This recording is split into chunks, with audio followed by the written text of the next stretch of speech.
Peace and love, and welcome to Black Diamond Worldwide Outreach. I am so happy that we are in the month of June, the month of imagination, and I must tell you that the topic of imagination is my favorite topic, so I may geek out sometime in between this motivational message this morning, but I just need us to understand how important imagination is. When people hear about the faculty of imagination, they think that it's just for children. It's just for children playing with their toys or their dolls or their, firemen and fire trucks and planes and stuff like that. But we have to realize that even as adults, we still use the faculty of imagination. And the one thing that we have to seriously understand is how are we cultivating our imagination?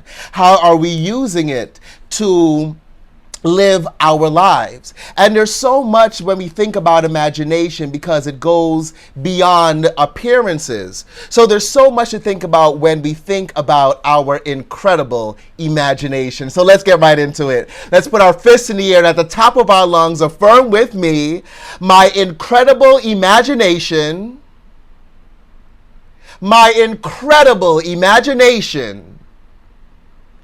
holds a space for good. What a great affirmation for us to say today, when we realize that we are seeing beyond appearances, right? First of all, we have to realize that all life and all experiences are relative, and this is based on the imagination. You and I can have the same experience, go through the same thing, but it is received in our imagination differently. And when we think about all the things that imagination gives to us, when we talk about dreams, not just things that we want to fulfill, but when we go to sleep, the different images that pass through our brain that we sometimes remember in the morning, sometimes we don't. We have to consider things like nightmares. Those are also the things that form into our imagination. Science can't tell us exactly pinpoint why we have the certain dreams that we have. There are people that are dream interpreters and things like that. But at the same time, they cannot exactly tell us what these things mean. They're just kind of just postulating on what they believe it to be. But when we realize that our imagination is something so important, we also have to remember what it says in the scripture, right? For as a man thinks in his heart, so is he. I don't like using gender and things like that. So I would say, as a person thinks in their heart, that is what they become. Now, we don't think in our hearts. We think in our imagination. But we must realize that this phrase is giving us something so powerful. It's giving us a realization that is so powerful that it reminds us that the things that we think about get so deep into our spirit, into our soul, that it becomes who we are. It becomes what we think. It becomes what our imagination is. And also, we have to take into consideration how different things can alter our imagination. How the different things in the world can alter our perception when we think about drugs and alcohol, other addictions, how they alter our perception of reality. This is something that we really have to pay attention to and something that we really have to adhere to in our world. So, as we look at our imagination, we must know that as we speak our good words, they are coming into our imagination, giving us a good life. Can you affirm this with me? Fist in the air, top of your lungs. I speak my word for good. I think my word for good. I live in a world of good. What a wonderful affirmation. The one thing that I want us to consider today is not only how our imagination works, but how it is affected by the different things in our world. And when we think about how we live, what we do in this world, we have to consider the five senses.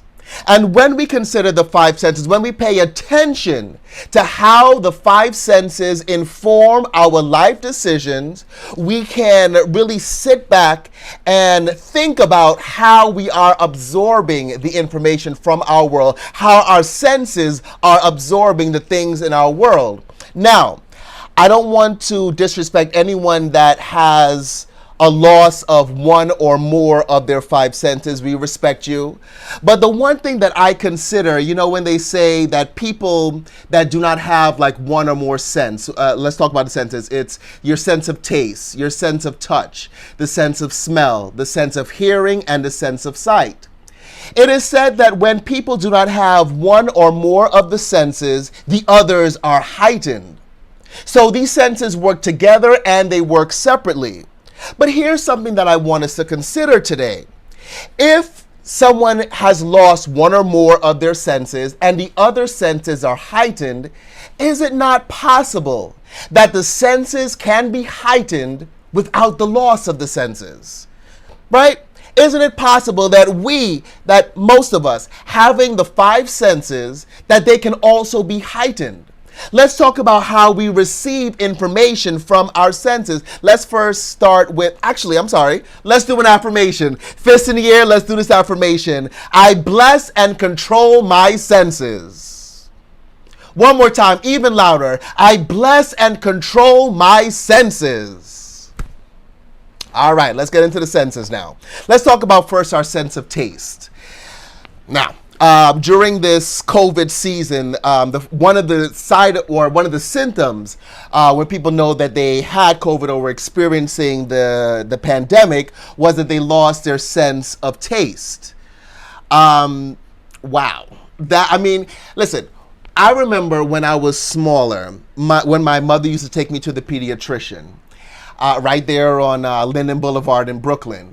And I was so small, my aunt used to call me ribs and rice because I was so skinny. It was just like bones and you just wrapped a piece of brown cloth around it, right? My aunt would call me ribs and rice. The doctor would ask me every time I went to her. I think she felt like, now that I'm thinking about, when you get older and you start remembering certain conversations that you're having with the people in your world from back in the day when you were a child, I come to realize that she probably thought that my parents were starving me, that I was malnourished because I just did not have a good relationship with food. I just did not like it. And then I went on my first cruise. And I saw how they decorated the food and how it was just all tasty. And from that moment on, listen, I'm going to try every food there is on the planet. Of course, in moderation, But it's just interesting. But also, I realized how my taste buds changed throughout the years. So for me, every 7 years, I like to retry something just in case my taste buds have changed, just in case I like it. But sometimes we dislike certain foods, certain places, I know enough to know that I'm not really a big fan of like Greek food and Indian food, but it doesn't mean I won't try it. Doesn't mean that I won't try something new. Because I had to think for myself, am I missing out? Am I not trying something because of some precondition? Again, the imagination receiving information from our taste buds and saying, you don't like that, or, ooh, this is good, needs a little bit more salt, it can add more sugar. These are the wonderful things that our taste buds are giving us, but they are also informing our future foods, our future drinks, the things that we put into our body. So as we understand this, we understand how we can bless our sense of taste. Fist in the air, affirm with me. I bless my sense of taste. I bless my taste buds. Now, the next sense is the sense of touch. This is a big one. A lot of people really, they think about more their sense of hearing, their sense of sight, because these are the things that we use, or we consciously, use every day, and it informs our life. But all of the senses play a role in our lives, especially the sense of touch. It is always described, when we were in school, they talk about a baby learns about fire by touching a stove. Once they touch the stove and realize that it's hot, they say, okay, I'm never going to touch the stove again because it is hot. And this is also how we live our lives. We have to realize that how our sense of touch affects our lives, how we touch other people, and how other people touch us. When I think about the sense of touch, I think about rape victims. We talked about it a little bit before, but someone took away their choice. Someone affected their sense of touch in a way that every other touch that they have after that, it triggers something in their mind. You can even touch them on the shoulder, touch them on the hand. But because their perpetrator did that to them, it awakens something in them. It awakens a fear in them, a doubt in them. So, and not just in a rape situation, but other situations where people have their sense of touch affected or destroyed in some way, that every other thing that they touch, or when things touch them, they get to these feelings, right? When we look at, again, the pandemic, I don't like talking about it, but there are some examples that we can pull out of that. They said we have to stop hugging people. That is crazy for me. Now that I'm fully vaccinated, I feel like I should walk around with a shirt that just says free hugs and just give away hugs to people, For a lot of people, that was the greatest thing in the world, that we don't have to hug anyone anymore. But we have to understand that our sense of touch is important. When you look at premature babies, what do you say? Well, what do they say for premature babies? You can go in and just hold them in your arms. That helps, that improves their lives. So hugs are important. Being together with people that we love are important, but also being around people that we don't really like, let's just say that, we don't really appreciate, the way, again, they touch us and things like that, that can also affect our imagination in ways that are not specifically healthy for our mind, for our body, for our spirit. So today I implore you that you must pay attention to not only your sense of taste, but your sense of touch. Affirm with me, fists in the air. I bless my sense of touch. Come on, if those feelings of hurt come up, affirm again, fist in the air. I bless my sense of touch. Now, on to the sense of smell. They say that the sense of smell, the olfactory sense, is the greatest sense in the world. Because when you smell something, you smell, maybe you walk into a restaurant and you smell them cooking a chicken, and it automatically brings you back to when your grandmother cooks chicken. I remember there's this one Caribbean DJ that says, I love you like grandma's cooked food on a Sunday afternoon, right? So that sense of smell brings us to a place, brings us to a moment. There's also the other side of it. The other day I was driving through a park and they had just put down fresh manure. Now, if you've ever smelled that, that is a smell that you cannot get over. I'm gonna tell you that right now. For anyone that's ever smelled that, as soon as you smell it again, you're like, oh, they just put down fresh manure. I know exactly what that is. It affects our sense of smell. I also want to consider there are people that, experience a loss in their lives, a loss of someone close to them, and they put a pillow next to them just to get that scent of the person that they're missing. So it is important for us to consider how the sense of smell is very important in our lives. It can trigger us into moments that we, again, are not healthy. Yesterday I was traveling and I stopped at a rest stop and I had to use the bathroom. That's another smell that I want to get out of my imagination. Because once you walk into these places, even before all this pandemic was going on, public bathrooms just used to scare me like crazy, because as soon as you enter and smell that, my imagination starts going about all the germs and all the people that probably use this rest stop, and there's our imagination going. It takes hold of us in such a powerful way that it now creates scenarios that may not even be true. So it's important to understand how our olfactory sense is affecting our consciousness, and we have to continue to bless it. Fists in the air, affirm with me, I bless my sense of smell. Now, The last two is the sense of hearing, the sense of sight. Again, this is what people consider most important because this is what we work with most consciously most of the time. But we also have to realize how we hear things consciously and unconsciously from our birth. From our birth, the messages that are going in through the ear canal, affecting the eardrum, sending messages to the brain, they now become a pattern of life. They now become who we are, who we become. When you think about when we were kids, again, I grew up in Brooklyn, and Mr. Softy had a certain sound to it, and you can hear that down the block. And when you hear, you know, oh, it's Mr. Softy, and automatically your sense of taste comes. I know for me, as soon as I hear a Mr. Softy truck, I'm like, ooh, what do I want from the ice cream truck today? Is it a vanilla cone? Is it a toasted almond bar? Is it one of those Snickers ice cream bar? You know, it affects, and you start tasting it almost. That sense of hearing now goes into your sense of taste. You see how these things work separately but together. So that is why we have to pay attention to our senses, realizing that what we hear can either create a spirit of ridicule or a sense of love. So again, we have to consider our sense of smell. Affirm with me. Our sense of hearing. Affirm with me. I bless my sense of hearing. I bless my sense of hearing. And now sight. Scripture says don't walk by sight, right? Walk with the faith in God. But we have to consider how we are using our sense of sight. We become what we see. Whether we like it or not, we become what we see. This is why we have to have positive people around us. We have to have positive energy around us because we become what we see. People say we covet what we see. Let's talk about the word covet. Covet in the Webster's Dictionary, I think I got this definition from.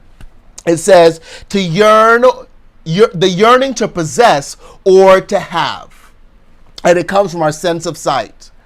What we also have to consider when we consider our sense of sight, because people use it and they say, oh no, I want to start a business, but this person started the business and oh my God, they had the runaround, they weren't successful, people weren't supporting them, and now I'm scared to do it, right? So when the things that we look at go into our imagination, but here's the thing a couple of things that I want us to consider when we consider the sense of sight. First of all, we have to consider that our sense of sight is limited, whether we like it or not. Whether you wear glasses or you have 20/20 vision, it is important to realize that our sense of sight is limited. Why? Well, let's consider the telescope and the microscope. There are things that are so small that we have to use a microscope to see. And there are things that are so large in the heavens that we have to use a telescope to see. So we must realize that our vision is just in a certain area of sight. So as we consider that, we can also consider or reconsider that we might have a different perspective. We might see things, literally see things, in a different way than other people see things. So as we consider and as we bless our sense of sight, we have to realize how limited our sight is. And once we do that, we'll talk about this in just a moment, how it really affects our life. Once we realize and come to consider our sense of sight, we can realize that, you know what, maybe I saw things wrong. And you know what? Maybe you didn't. But it's something worth considering. It's something worth asking again, thinking about it again. Or maybe going and asking someone, did I see what I just thought I saw? And getting to the real of your life. Let's affirm for our sense of sight. Fist in the air, affirm with me. I bless my sense of sight. Now, with the sensory message that we're getting from the five senses that we use, right? Whatever sense that you have, even if it's heightened or not, whatever the case may be, the messages that we're getting creates now mental coping mechanisms. I don't like to ever say the word mental illness. You know, last month was Mental Health Awareness Month. I don't like to say mental illness. When we look at things like depression, it comes in so many different forms. Anxiety, changes in the body can form a depression. Changes in medication where it changes our body can form a depression. They even have postpartum depression.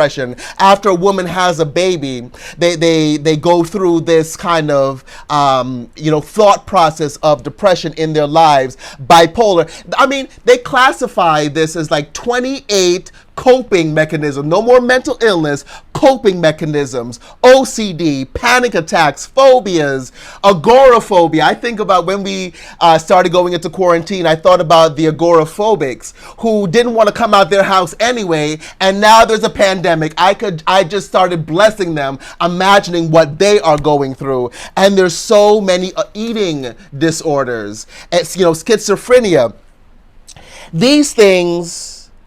These mental coping mechanisms, let's start calling them that, we have work to do to improve our lives. We have work to do, and the thing that we have to realize is that we're all susceptible to these things.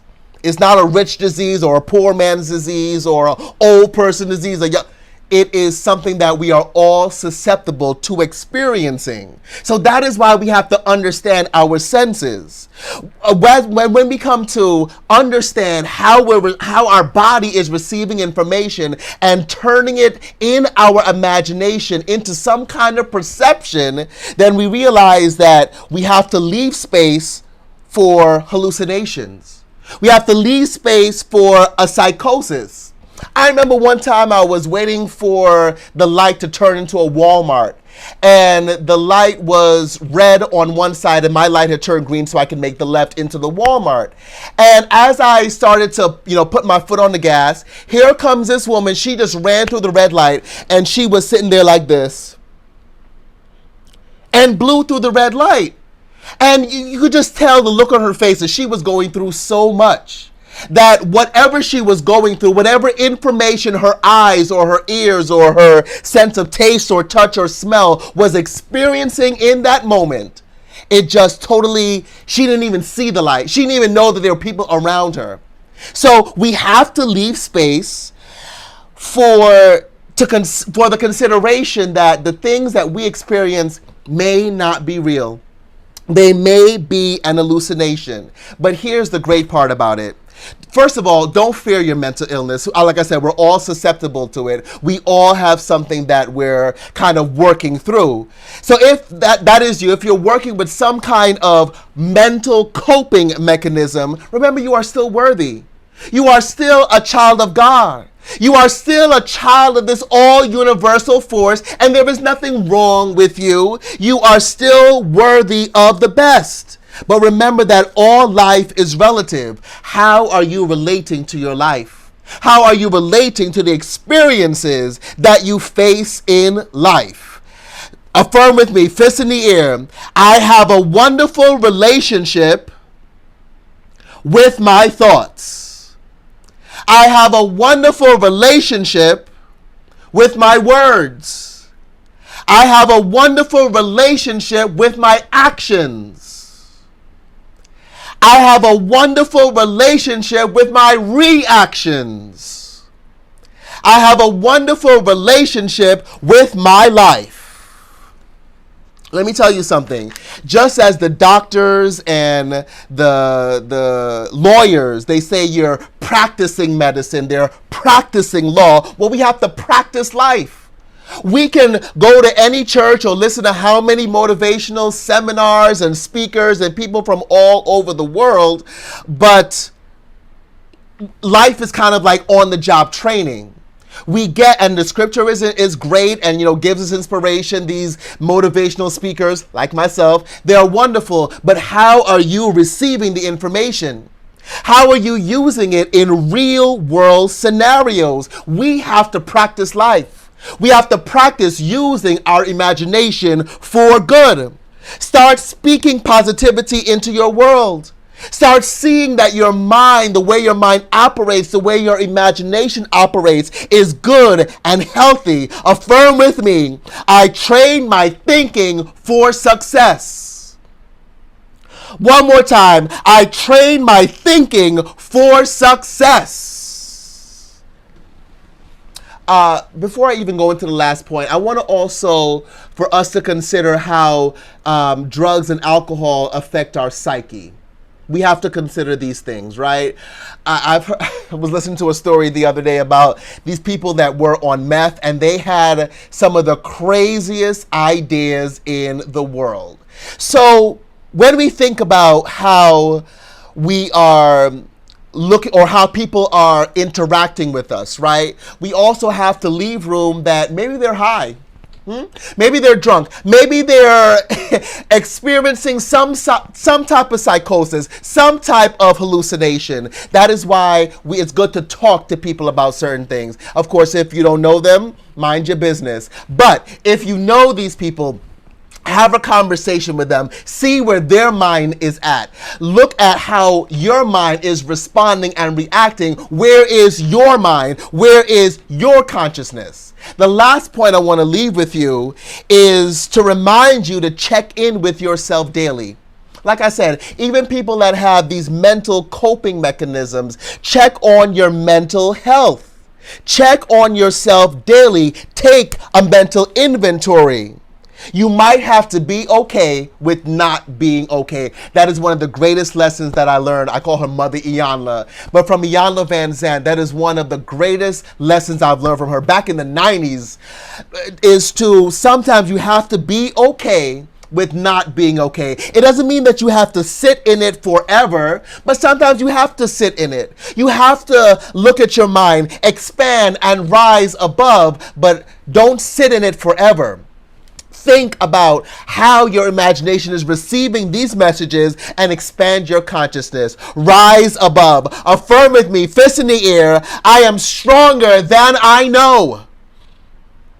I am strong, and get your muscles up. I don't care if it's fat, you got bat wings up here. Move them fists. Get strong in the energy around you. Say with me, I am stronger than I know. And I am better than I ever thought possible. Keep affirming that you are stronger than you know. You are better than you ever realized in your life. And with your incredible imagination, keep seeing your world. Keep these images in your world as something great, as something wonderful, as something positive, as something powerful. Because as you do, friends, I know for sure that you will be blessed in a special and a miraculous way. So let's put our fists in the air and let's do this last affirmation today. With my incredible imagination.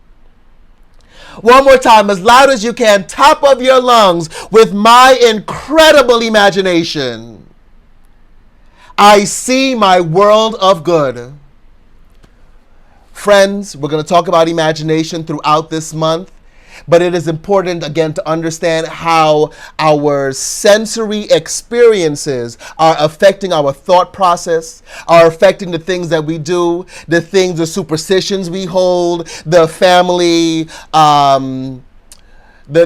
traditions that we hold near and dear to us. All these things coming in through the senses are affecting our lives. Pay attention to them. Be serious about them. And as you do, I know for sure that you will see how, you know what, maybe you've been thinking about it all wrong. Maybe you've been going about whatever you're going through the wrong way. But guess what? There is always something new for you to experience. There is always something new for you to enjoy. Keep speaking your affirmations. Know that those affirmations are going into your mind and bringing you into a world of beauty, a world of love, a world of goodness. I love you. Be blessed.